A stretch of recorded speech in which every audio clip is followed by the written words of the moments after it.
Everything matters. How we wake up, how we dress, how we eat, how we meet, how we train, how we practice, how we rehab, how we recover, how we treat one another, how we treat everyone. Second half, that's our style. That's what we represent. Showing that fight, showing your urgency, showing the effort and the technique and the violence that we stand for, guys. This is Jets Game Day with Robert Saleh. Here is your host, Eric Allen. Welcome to Jets Game Day. Eric Allen with Bart Scott and Quincy Enunwa. Big show, big game today in Western New York. It is the New York Jets versus the Buffalo Bills. Bart, what have you thought of Mike White in his 2 starts to date?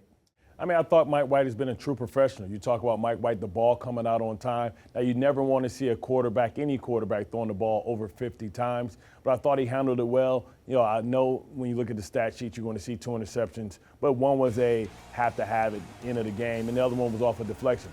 I think that he opens the offense up. He also expands the field because people thought after the first game against the Bears that he was going to throw the ball short, so they were sitting on routes. He proved that he can throw the ball and be accurate down the field as well. And what I love about Mike White the most is how friendly his balls are, the accuracy and placement of the ball to allow his receivers to get that good yak that all receivers dream for. I'm sure Quincy would love to have played with Mike White. Q, what are you going to say about that? The last 2 weeks, the Jets have been moving the football. 486 yards against the Bears. They come back against the Minnesota Vikings, 466 yards. Yeah, I mean, when you have a guy like Mike White, it makes the game easier. I remember back in 2015, we had Ryan Fitzpatrick, and that's a guy that everybody loved in the locker room. So when you got a guy like Mike White, guys are wearing his shirt, they love to be around him. That's a guy that you want to play for. And when you get out there, you can tell that he's really rallying those guys around him. Guys are making the catches that they need to make, sideline catches, making the tough catches for him because they really want to see him succeed. How can the Jets grow from that experience in Minnesota? They trailed early by 17 points. It looked like they were going to complete another fourth quarter comeback, but just weren't able to get it done at then. Well, I think, this week is going to be important for LaFleur to really get, a package together, really, iron out the details because it's really about the red zone. That's where the failure was. It was the red zone efficiency. Getting down there, the last 2 opportunities, 2 drives, the defense gets the ball back, but just not finding the right plays. Braxton Berrios, I'm sure, wish he could have that back. But you have to play with the personnel groupings. When you get into the red zone, you usually bring in personnel groupings and have those plays that you don't run any other place on the field. And, early in the process right now, only 2 games with Mike White. He's not a mobile quarterback, so that takes out of the RPOs kind of out of the way. But they can find some other ways, and that's what this week's practice is all about. How do they become more efficient in the red zone? I'm sure they're hard at work, and I can't wait to see what they come up with. Mike White is finding success, throwing the football to electrifying rookie receiver Garrett Wilson. For more on Wilson, here's Cynthia Freeland. This is Maximum Altitude with Cynthia Freeland, presented by NFL All Day. Last week in Minnesota, rookie receiver Garrett Wilson hauled in 162 receiving yards, the single most by a rookie so far this season. That was his 3rd 100-yard performance, which is tied for the most among 2022 rookies and marked his 5th 90-plus total, which is the most such games in this rookie receiving class. Wilson caught 6 passes for 142 of those yards from the wide alignment after scoring 2 touchdowns against the Bears from this alignment in Week 12. He also set 2 benchmarks last week. First, his 18-yard reception in the second quarter had just a 19.3% completion probability according to Next Gen Stats, which makes that catch the most improbable by any Jet so far this season. And second, he reached a speed of 20.27 miles per hour on his 60-yard reception in the fourth quarter. That's the fastest speed he's clocked so far as a pro. He also had 44 yards after the catch over expected on that 1 reception, the 2nd most by a Jet this season. However, we could witness some Jets history here in Week 14. Through 12 games, Wilson already ranks 2nd in franchise history among rookies since 1960 with 790 yards, trailing the current single-season rookie leader Keyshawn Johnson by just 54 yards. The Bills' defense is tough, and Leslie Frazier will certainly game plan to limit his impact. But Wilson is a bona fide wide receiver 1, and my statistical model says he earns at least 55 receiving yards in about 2/3 of outcomes. Stay tuned. Eric sits down with head coach Robert Saleh after this. Now, time for Inside the Walls, presented by Microsoft Surface. How can your group grow from what happened in Minnesota? You got to be able to separate yourself from the result and just watch the tape for what it is. And there's a lot of great things that we can take with us and find ways to get better. And there's a lot of things that we can learn from so we don't repeat them in terms of mistakes. But there's always opportunities to grow in any result, win, lose, or draw. And obviously, especially in losing, you're going to probably point at a few more things. But you've just got to be disciplined and be able to take the good with the bad and find ways to get better. Mike's been really solid. What did you think about that sequence where he takes that monster shot on 3rd down, he comes back and hits Corey on 4th down? Big, because you could always play the hindsight game, and I know that one worked. I was like, God, I wonder if I should punt here. He's hurting, and I was like, we got to go. And we felt good about the defense and the way it was playing. Felt like we'd be able to get the ball back anyway, but it just speaks to volumes about him. When he was down, it was. Shoot, when he got up, there was no doubt we were going to go for it. And but he's a tough SOB, and if he stood up, I knew he was going to be able to throw the ball without even thinking. And credit to Corey, made an unbelievable catch, and you couldn't tell me we weren't going to get it in the end zone at that point. But it is what it is. All right, let's get into the rematch here. Jets, Bills. You won the first meeting. How much can a team change in a second meeting, and how much are you who you are, your DNA? A little bit of both. When you look at a team like Buffalo, they weren't healthy when we played them. They're missing both safeties, both corners, and Milano, who's a dynamic football player. So they're fully healthy. So they changed a lot. They got they're minus Vaughn, but at the same time they've got their entire secondary minus one of the safeties, and both linebackers. So they're a dynamic group. They look pretty darn good. They looked fantastic against New England on Thursday Night Football. And then offensively, you can see things in terms of just from a philosophical standpoint what they're trying to accomplish. And so you can change. At the end of the day, you are who you are, and you can go into those games and try to trick them, and end up tricking yourself, or you can go into the game and try to be standard, but then you can allow them to tee off. So there's a little bit of a mix that you got to be smart with, but it's always a challenge when you play a team twice. Do you enjoy the chess match? Always. And Yeah. that's why we get into this. This is the fun part. You said Josh Allen was like a Superman playing quarterback.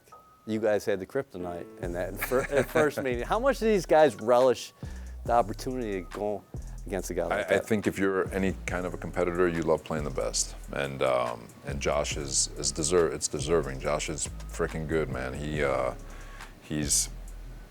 wants to run people over. He's tough as nails. He throws the ball all over the park. He's a one-man wrecking crew, and he's going to be a tremendous challenge, and it's a challenge that I think everybody's excited to attack.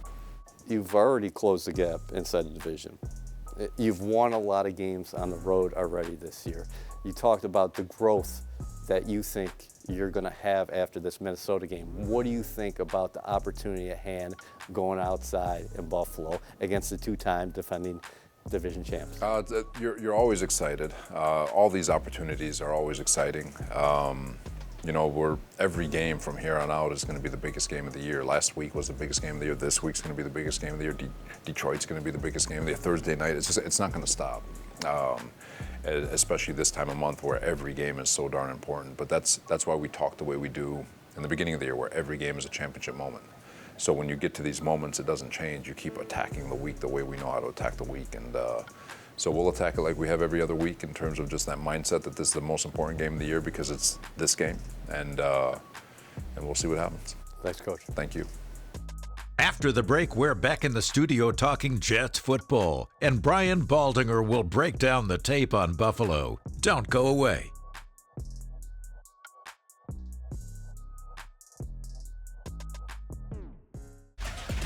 Jets Game Day with Robert Saleh is brought to you by MetLife, the official insurance company of the New York Jets.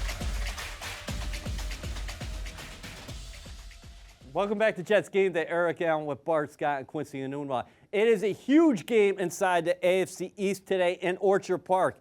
If the Jets want to win the division, they have to complete the sweep of the Bills. If they win, they'll be one game back and they'll have 2 wins over Buffalo. If the Bills win, they'll be 3 games up inside the division. Let's look at the conference landscape, though, right now. Yeah, for me, you look at right now, the Jets are the 7th seed.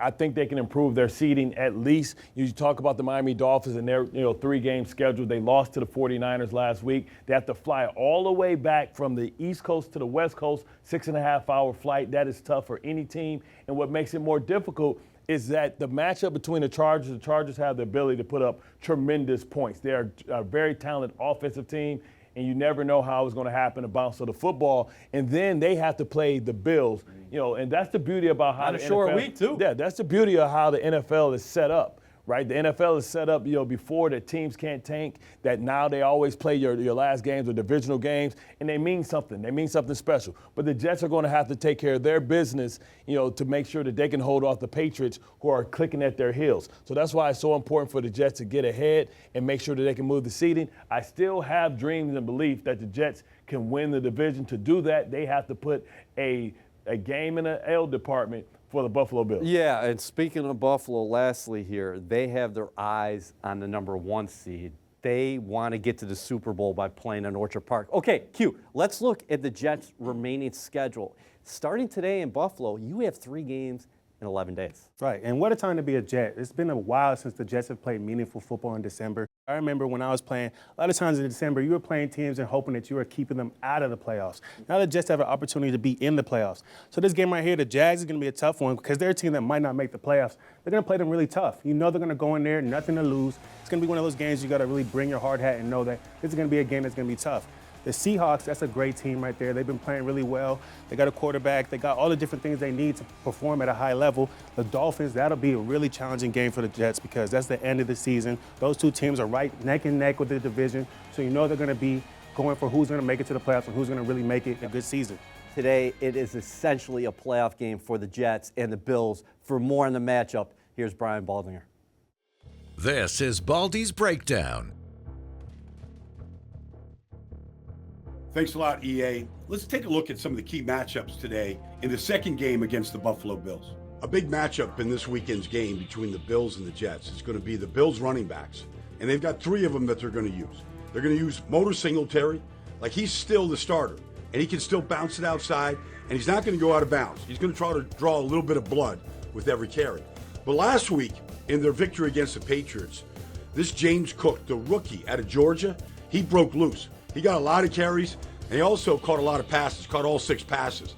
And they're leaning on the run game a lot more than they did back in Week 9 when the Jets beat them. And, of course, you always have to account for Josh Allen. No matter what you try to do, spy him, mush rush him, whatever. If he doesn't like what he sees and he sees an opening, he's more than willing to take it down, and he's not going to go out of bounds either unless you knock him out of bounds. Now, the challenge is the Jets linebackers. And when you watched him last week, Quan Alexander had a great game. Like, he's downhill. He's taking on the blockers and C.J. Mosley. That's the matchup this week. These 3 linebackers. Here's Quan right here, number 9. C.J., Quincy, they're all on the field flowing together. And Quan penetrates. And that's what they got to do. They got to attack the line of scrimmage. And then when you get the horizontal, the fly sweeps, the outside zones, you got to flow like C.J. does right here. C.J. Mosley taking out Justin Jefferson and shutting that run down and preventing a first down. Big matchup between the Jets linebackers and the Bills running backs this weekend. Coming up, Ethan and Caroline give us the morning tea, followed by final thoughts from the studio on today's matchup with the Bills.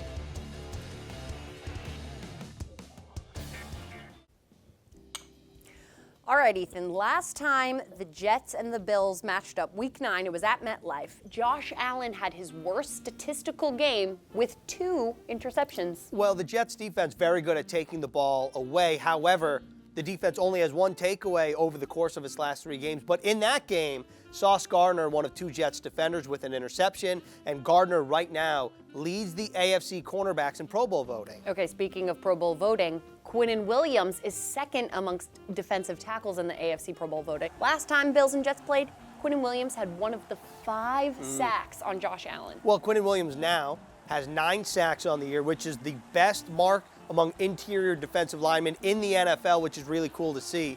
But since we're talking about what worked so well last game, how about the Jets' rushing attack? Michael Carter, 76 yards and a touchdown. He did not play last week, but but he's expected to return this week. He's been a full participant in practice, joining a backfield that now has Ty Johnson and Zonovan Knight, who did not play against the Bills. That's because Knight's first game was 2 weeks ago against the Bears. And in the last 2 games that he's played in, ready?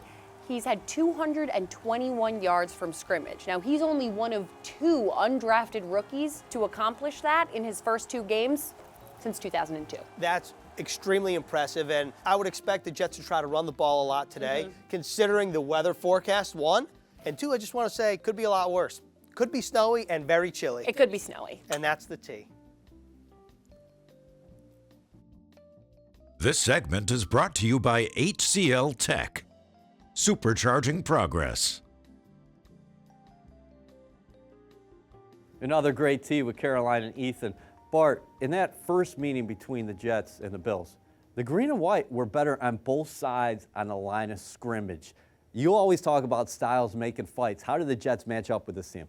Well, listen, the Jets match up with anybody. Whenever you have 10 guys that you can roll in on the defensive line, then you have elite linebackers that's capable of playing in space, you're always going to have an opportunity to be in the game, especially when you have lockdown corners on the outside.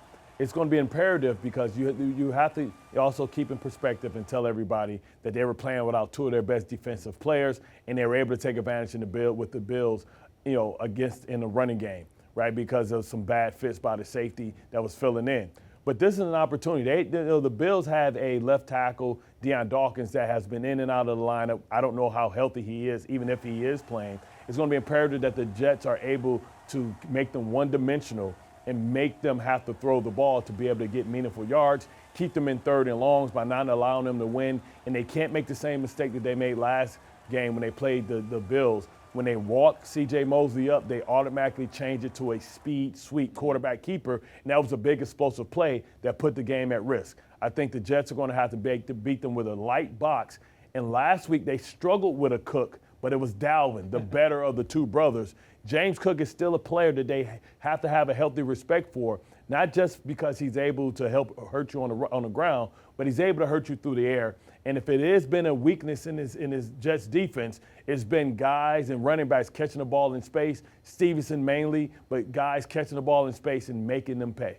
Quincy, we got some stud receivers in this matchup. Garrett Wilson continues to fly through that rookie wall. He's not slowing down. He continues to ascend. How are the Bills going to counter this week against, I don't even want to say a star in the making. This kid is an elite player. Yeah, Garrett Wilson is special. I mean, you talk about a rookie receiver that can come in and do all different things. He's great off the line. He's great second-level release. He's great in zone. He's going to be really challenging for the Bills. You can see them maybe try to double, maybe try to do a couple of different things. I think the biggest thing that they can do is really put pressure on Mike White because you can't really stop Garrett Wilson the way that he's playing right now. He's been doing such a great job. Like you see him at 90-yard games, 100-yard games, 100-yard games. So he's just continuing to get better and better. That rookie wall, he's ran right through it. There's no way that he can slow down right now, especially because there's a quarterback that knows how to get the ball to him.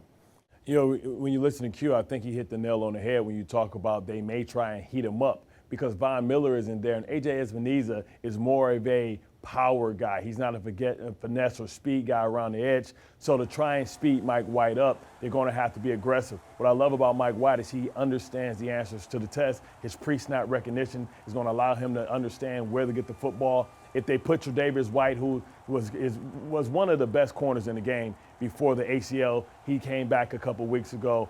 That's going to be a different. Maybe they task him. You know, he's their high-price, lockdown, sauce type corner. And if they do that, then Corey Davis and Moore is going to have to step up, and even Barrios, you're going to have to get creative because they're going to have to try and create pressure because they can't generate it with 4 like the Jets can. Yeah, and those are great points. I think another thing that you got to kind of point out is that this is a different Bills team. This is also a different Jets team. The Jets are bringing in Corey Davis, so there's something else, there's somebody else they have to pay attention to. You can't just lock down on Garrett Wilson this game. There's other guys that go out there and make plays. Even though Corey Davis didn't start the game off strong last week, he still ended with 80 yards. So that's a whole different athlete that you got to account for. Then on the defensive side, the Bills bring back Tre'Davious White. They got Milano. So it's just a different team. So you know going into it is that you can't have that same game plan that you had last week. Outstanding analysis from these gentlemen today. The Jets are going for their first season sweep of the Buffalo Bills since 2016. Q, you were a member of that team. Enjoy your football afternoon.